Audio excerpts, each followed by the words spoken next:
Bom, agora que nós já falamos sobre os mecanismos de segurança, as políticas de segurança de banco de dados a nível governamental, a nível institucional e corporativo, né? O que é possível fazer nesses níveis? Nós chegamos aqui num nível de quais os recursos que um banco de dados mesmo, propriamente dito, ele nos oferece nessa questão de segurança dos dados. Então, nós vamos ver aqui os mecanismos de segurança em banco de dados no nível já do SGBD, tá? Estou dizendo aqui sobre os bancos de dados relacionais, tá? Bom, controles de acesso e vamos falar um pouquinho de criptografia também. Então, a nível de banco, né, a nível de SGBD relacional, nós precisamos dizer que os sistemas gerenciadores de bancos de dados, eles apresentam muitas variações quanto às funcionalidades e às características dos mecanismos de segurança implementados, né? Então, os mecanismos de segurança do MySQL, eles são diferentes do Oracle, que são diferentes do SQL Server, do Firebird e assim por diante, né? Então, essa proteção dos dados ela é garantida por diferentes mecanismos ou modelos presentes no SGBD. Dentro desse nível, a gente precisa falar, primeiramente, aqui da autenticação. O que é a autenticação? A autenticação, como o próprio nome diz, né, é o próprio login, né? Para a gente estabelecer uma conexão com o banco de dados, a gente precisa fazer o login, né? A gente precisa ter uma conta de acesso, a gente precisa ter um usuário, né? Uma senha de acesso e a gente vai estabelecer a conexão com esse SGBD, né? É o login, é a conta ou identificação do usuário para conexão, né? Então, nesse nível, na autenticação, a gente também pode estabelecer algumas medidas para aumentar a segurança dos dados. Uma das medidas é, por exemplo, estabelecer um critério para senhas, né? As senhas têm que ter até 10 caracteres, sendo pelo menos um dígito numérico, um dígito, um caractere especial, né? A gente pode estabelecer as regras assim para dificultar, né, a uma pessoa indevida descobrir aquela senha. Além disso, a gente pode estabelecer prazos de renovação de senhas, né? Por exemplo, de 3 em 3 meses, o DBA muda a senha de todos os usuários do banco, né? Ele tem que mudar, ele tem que ir lá e garantir que ele mudou a senha desse tempo, nesse intervalo de tempo de todos os usuários que conectam naquele servidor. O número de tentativas de acesso até o bloqueio, né? Vamos supor que uma pessoa tentou descobrir a senha e está tentando a conexão ali naquele SGBD usando o usuário X, né? Até a terceira vez, né, ele pode errar a senha, senão depois o banco de dados pode bloquear aquele usuário, ele não consegue mais estabelecer a conexão ali. Então, esse usuário tem que ir lá no DBA e falar, olha, era eu mesmo que estava tentando, esqueci a senha e tal, né, e mudar aquela senha. Agora, se fosse uma pessoa, né, uma pessoa externa, né, é um mecanismo de segurança também, ó, não conseguir descobrir a senha até a terceira tentativa, né, você não vai deixar tentativas ilimitadas ali para ter acesso a esse banco, tá? Então, a gente consegue, né, o DBA, o gestor daquele servidor, daquele banco de dados, ele consegue estabelecer alguns outros critérios no ponto aí da autenticação, ou seja, da conexão ao banco de dados. Outra coisa é a auditoria. A auditoria, ela representa um mecanismo que propicia o rastreamento da utilização dos bancos de dados, né? Rastreamento mesmo. A gente consegue estabelecer, né, algumas rotinas que vão auditar, né, em tempo quase que real o acesso e o que cada usuário está fazendo naquele servidor e em que banco, que tipo de consulta, que tipo de inserção de dados, né? A gente consegue gerar uma espécie de um log, né, no SGBD. Cada SGBD tem as suas próprias ferramentas para a gente implementar essa auditoria em banco de dados. Algumas auditorias em banco de dados também são feitas a nível de sistema, não implementadas em conjunto com o banco de dados, né? Mas não implementadas somente no banco de dados. Tem algumas auditorias mais complexas que a gente consegue fazer a nível de sistema também, tá? Então, a ideia é justamente saber registrar, né, as operações realizadas por cada conta de acesso em cada banco de dados. E é quase que em tempo real mesmo, tá? A gente gera ali um log e a gente consegue monitorar e ver quem está tentando fazer um acesso indevido, quem está tentando fazer uma consulta indevida, ou uma inserção que não está muito legal. A gente consegue fazer esse tipo de auditoria, tá? Esse rastreamento. Também conseguimos fazer o controle de acesso em banco de dados, a gente já falou sobre isso, né? Que a gente tem as permissões que a gente pode conceder para cada usuário e a gente pode revogar algumas permissões também, né?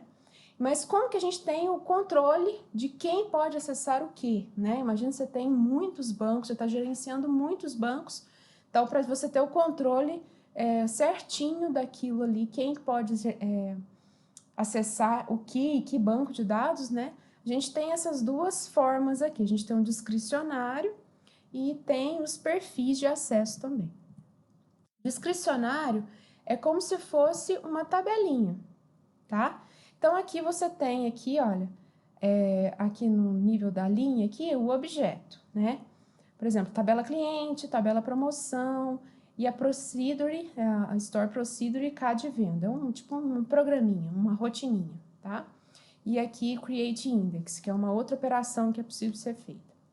Quem que pode fazer o quê? Aqui a gente tem alguns usuários do banco.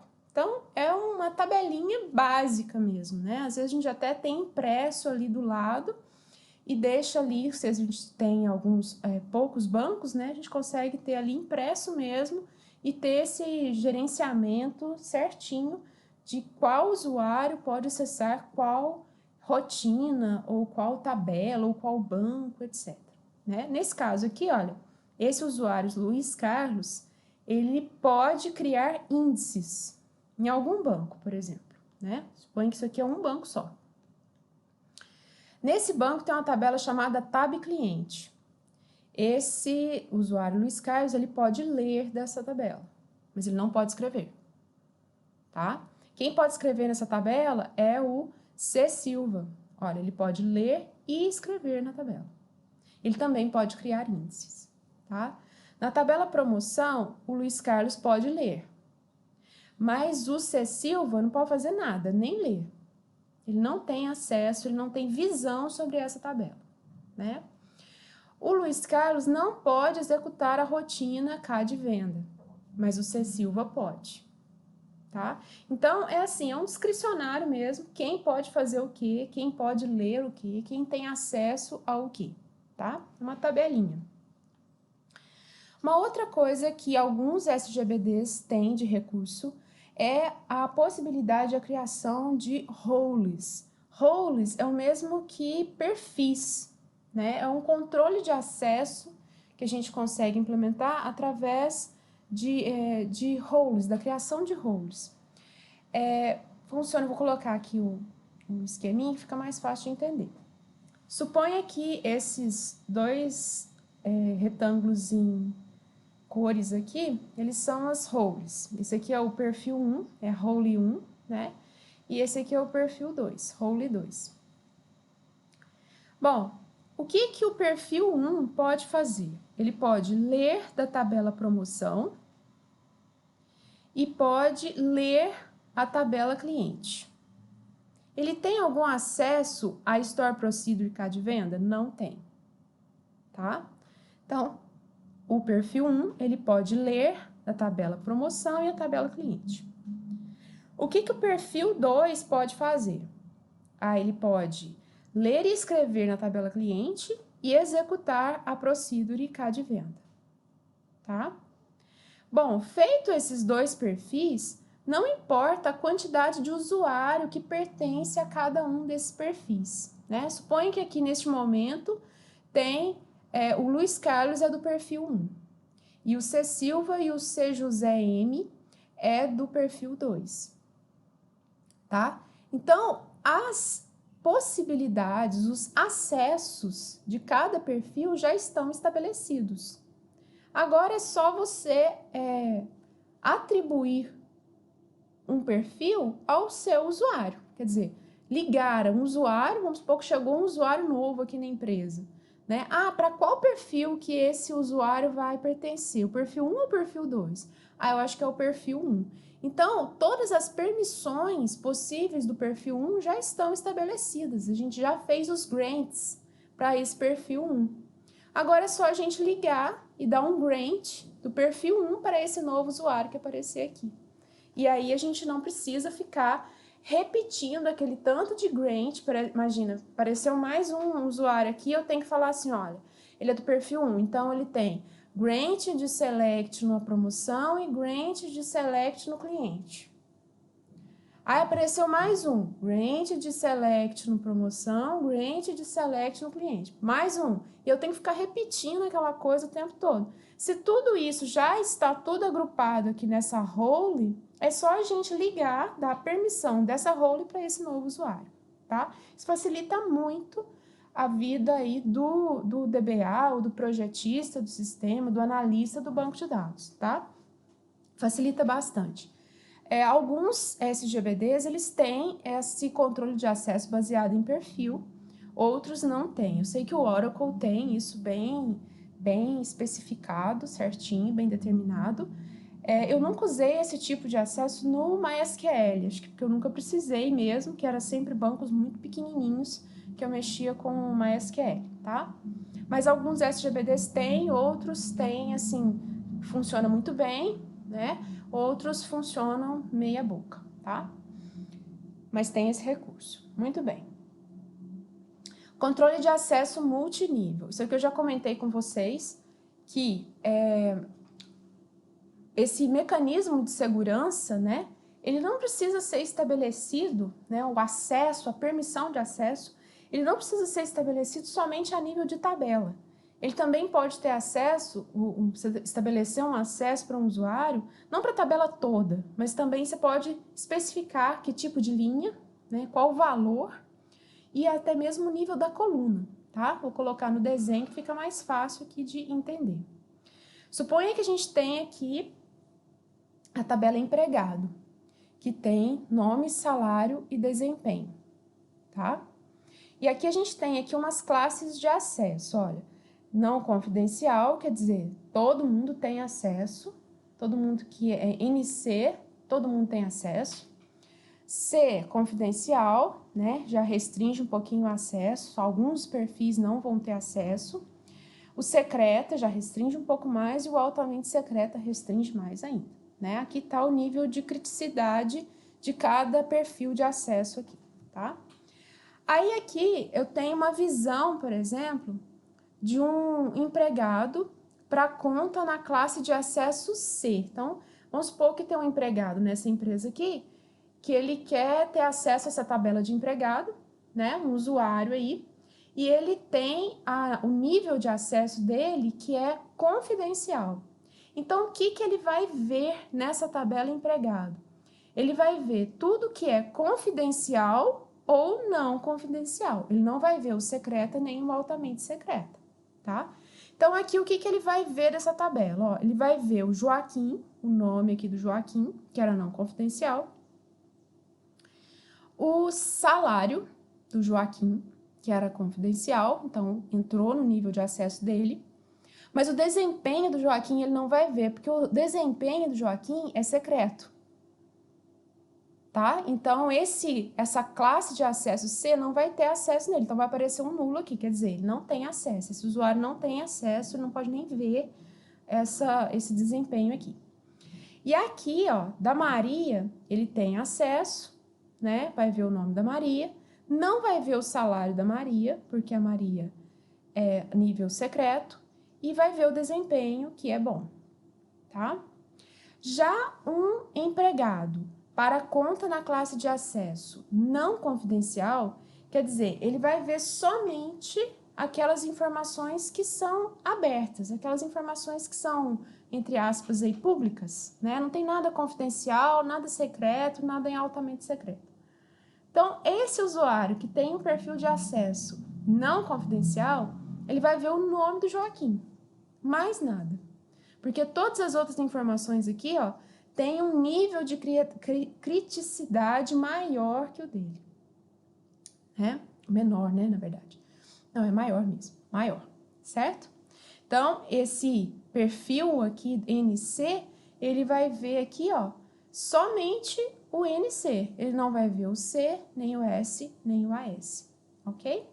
Então, a gente consegue estabelecer, tem alguns SGBDs que tem isso bem estabelecido, a gente consegue estabelecer qual usuário tem acesso a uma tabela, que a gente já viu isso, né, na aula de grants e revoke, e também, a nível de tabela, você pode ainda descer um pouquinho mais o nível, a nível da linha e também ao nível da coluna.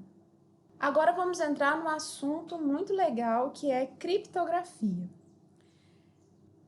A criptografia, a palavra criptografia, ela deriva do grego kryptos, que é escondido ou oculto, e graphen, que é escrita, né? Então, quer dizer, criptografia, traduzindo ao pé da letra aí, seria escrita escondida ou escrita oculta, né?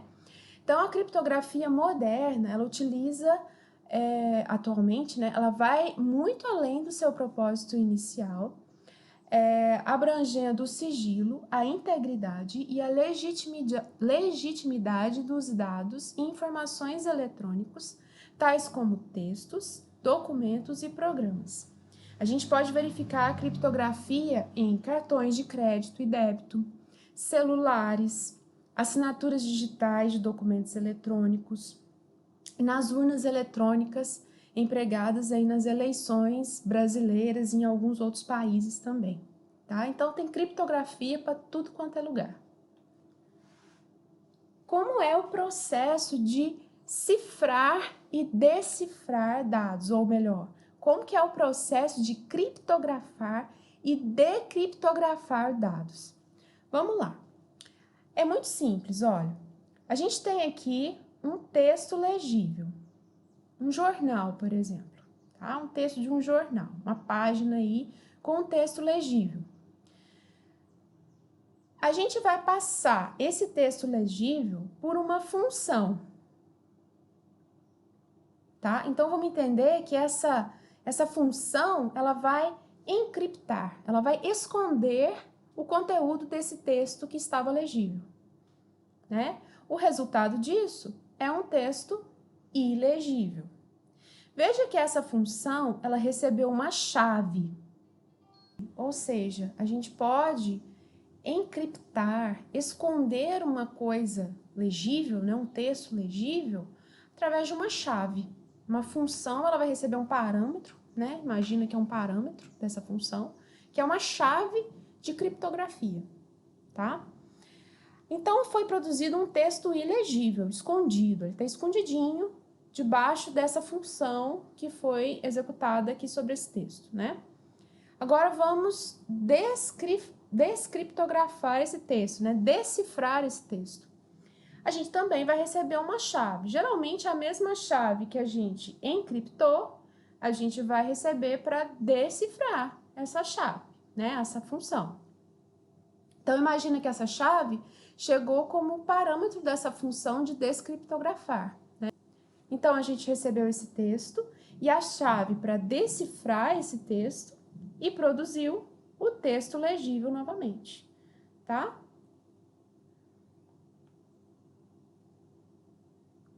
Então, a criptografia, ela pode entrar aí como uma ferramenta complementar à segurança do banco de dados, do SGBD. E ela pode ser observada em dois momentos. O primeiro momento está relacionado ao tráfego externo de dados.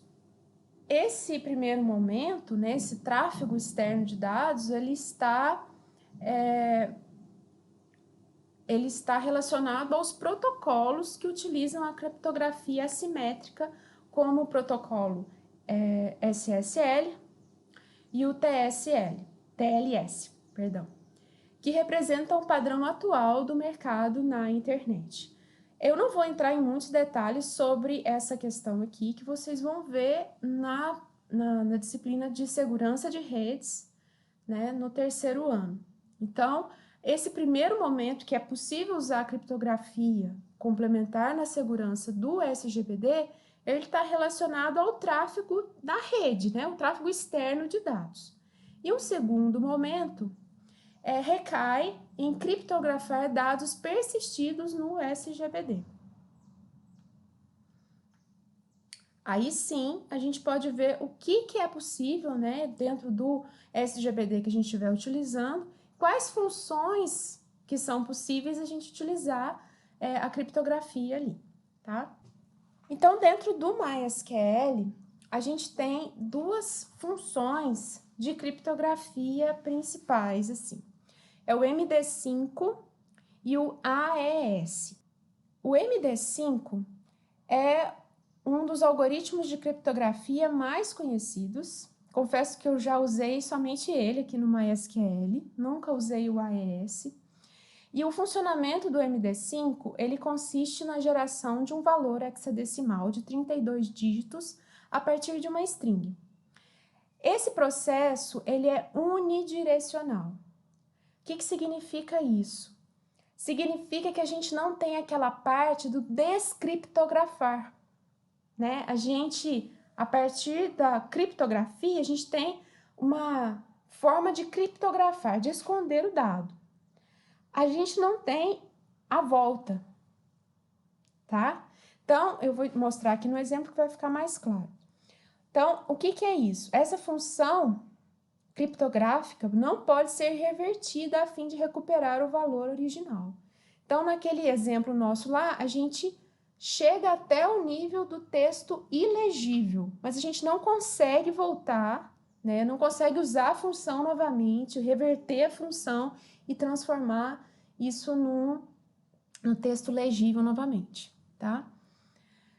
Bom, a natureza desse tipo de algoritmo ajuda nos quesitos de segurança, principalmente para salvar dados sensíveis como a senha do usuário, tá? Já que mesmo que os dados criptografados sejam hackeados, o invasor não terá como descriptografá-los. Então, esse algoritmo aqui, o MD5, essa função, ela é muito usada para armazenar, por exemplo, a senha de usuário do sistema, tá? Vamos mostrar aqui mais ou menos como que funciona. Imagina que eu vou cadastrar um novo usuário. Vou inserir um novo usuário no sistema, né? Vamos supor que a minha tabela de usuário tem o login e a senha.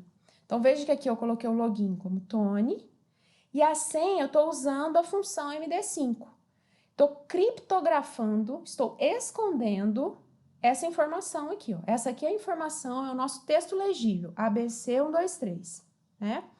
No final, ele vai virar o quê? Vai virar uma coisa, um texto não legível, né? Uma string, né? Um valor hexadecimal de 32 dígitos. Ele vai esconder essa informação aqui, né? Colocando num valor hexadecimal de 32 dígitos. Já o algoritmo do AES, ele implementa um modelo simétrico de criptografia. Isso quer dizer que você tem a ida e a volta, né? Então, o que ele faz? Ele usa uma chave de criptografia, né? Um valor pré-estabelecido aí, tanto para encriptar, ou seja, para esconder o dado, quanto para decriptar. Então, a mesma chave que você usou para criptografar aquela informação, você pode usar para descriptografar aquela informação. Aqui é um exemplo de insert no MySQL usando esse algoritmo AES Encrypt, tá? É uma funçãozinha que vai fazer essa criptografia aí. Então, aqui tem o mesmo exemplo. Aqui o meu usuário, aqui eu estou inserindo o ID do usuário, que é 4, o usuário, o login dele é teste, e aqui a senha. Veja que ela recebeu essa função, ela recebeu dois parâmetros. Um que é o texto, propriamente, a senha propriamente, né, que eu queria criptografar. Suponha que a senha desse usuário teste aqui era ABCD. E aqui está passando a chave de criptografia. No MySQL, a gente precisa usar essa função UNIX aqui, ó, que significa... Hex significa hexadecimal e significa desfazer o hexadecimal, né? Então, aqui a gente tem um valor em hexadecimal. Usando essa função em hex, eu tenho o valor, vamos pensar assim, uma string, né? Que vai ser a chave da minha criptografia. Bom, por meio da criptografia, adicionamos uma camada de segurança que é fundamental para evitar que os dados sejam acessados por indivíduos não autorizados. Isso não quer dizer que só o fato de você criptografar uma senha de usuário do sistema, seu banco está 100% protegido. Você tem aí várias outras operações que você tem que fazer, rotinas de auditoria, né? Critérios para autenticação no banco de dados, alteração de senhas temporárias, né? De tempos em tempos, né? Bloqueios de usuário com mais de 3 tentativas para acesso ao banco de dados. Então, você tem um monte de coisa que você pode fazer para garantir aí um mínimo de condição de segurança do seu banco de dados. E não é somente no banco de dados que acontece a segurança dos dados em si, né? A gente viu aí que, além da criptografia, controle de acesso, a gente tem várias outras políticas que têm aí as suas formas de serem implementadas a nível corporativo, a nível de sistema, né? Que a gente tem que levar em conta também, tá? Conhecer essas funções disponíveis nas linguagens, né, nos bancos de dados também, é fundamental para garantir que os softwares desenvolvidos contem com esse importante recurso. Então, aqui está dizendo assim, olha, é importante que se você for um desenvolvedor de sistemas, é importante que você conheça os níveis de criptografia no banco de dados que você estiver utilizando e também nos níveis de criptografia na linguagem de programação que você estiver utilizando, né? Mas não somente isso, né? Vamos pensar no todo. Como que eu posso implementar a segurança de dados aqui dentro da minha empresa, né? Primeiro que eu preciso ter em mente aquela lei geral de proteção de dados. Política a nível governamental, né? Uma lei que tem que ser levada em conta, tem todos os critérios, todos os desdobramentos dela, que vão chegar a nível corporativo, institucional, e aí sim a gente desce para o nível do sistema e desce para o nível do banco de dados, tá? Então é uma hierarquia que a gente já tinha falado, e essa parte de criptografia aqui é só um complemento, né, para essas questões de segurança que são muito importantes no dia de hoje. Não entrei em detalhes aqui, que estão as referências, eu não entrei em detalhes aqui sobre a segurança de redes, né? Que esse é um assunto que vocês vão ver especificamente lá na disciplina de segurança de redes. Mas é bom falar aqui, né, que essa questão aí da criptografia, esse processo de criptografar, descriptografar, né, a ideia é a mesma, né? Vão mudar os algoritmos, vão mudar algumas formas, né, alguns mecanismos do funcionamento, mas o funcionamento é o mesmo. Você tem uma chave de criptografia que você esconde uma coisa, você tem uma chave de descriptografia que você volta aquela coisa. Ou é um processo unidirecional apenas, tá? Então, a gente não entrou aqui nesse nível, no nível da rede, né, que é importante que vocês discutam isso na parte lá de segurança de redes, na disciplina adequada, ok? Depois eu vou colocar mais alguns exemplos para vocês, se quiser fazer essa parte, testar essa parte de criptografia no MySQL também.